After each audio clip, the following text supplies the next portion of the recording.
आज आमच्या गोडुल्याचं बारसं आणि बारशाची ही पूर्वतयारी आजी नातवानी दोघांनी मिळून करून घेतली। आम्ही काहीसं असं डेकोरेशन केलं, खूप साधं आणि सिंपल।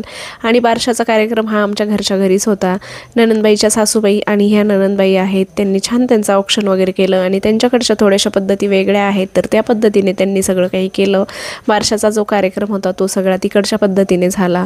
नंतर आम्ही देखील औक्षण वगैरे करून घेतलं 5 जणींनी। आणि हे आमचं गोडुलं पिल्लू मस्त असं झोक्यामध्ये झोपलेलं होतं।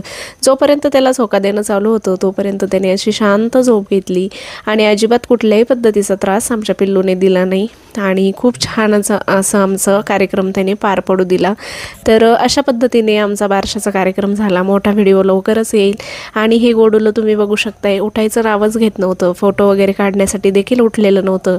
आणि फायनली आमच्या पिल्लूचं नाव रिव्हील झालेलं आहे, तुम्ही देखील बघू शकता। आणि कसं वाटतंय कमेंटमध्ये जरूर सांगा। भेटूया पुढच्या व्हिडिओमध्ये, तोपर्यंत बाय।